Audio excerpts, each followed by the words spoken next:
Yeah, I think the look overall, what you see a lot in the community, I feel like it's going away. It's going a little bit more closer to the bulldog look, which is not my favorite. I like more of the shaffy pit bull type of cheekbones. The chiseled cheekbones, the squarey, blocky heads. I don't like too much smashed muzzles.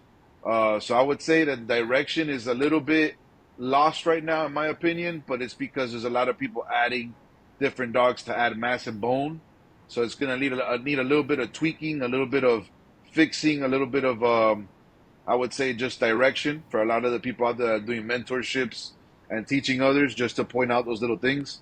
Because if you only focus on the mass and the bone, you're probably going to end up with a whole bulldog. So you got to make sure, little by little, you know what you're doing. Um, and what was the second part of the question? Sorry.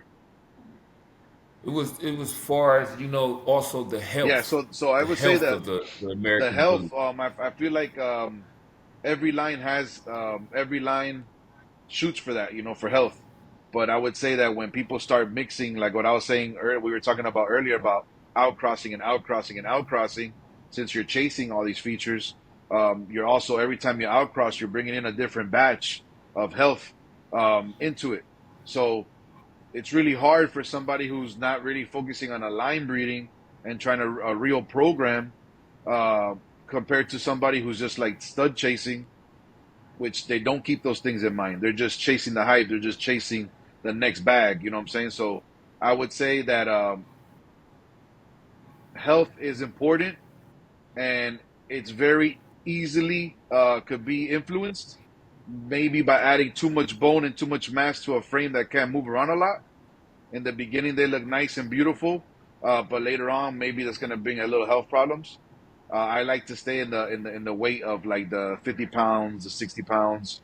I feel like that's a lot better. And then if you go too small, you're also going to start encountering a lot of issues with bones or with heart or whatever it is. So I would say the sweet spot that we should all shoot for is between like a little between borderline micro pocket to like the pocket. If you start going too big as a pocket, like 90 pounds, or like some people that don't know better, and they might throw a 95-pound male to a 60-pound female or 50-pound female because they want massy pups, they're probably going to end up with some health issues.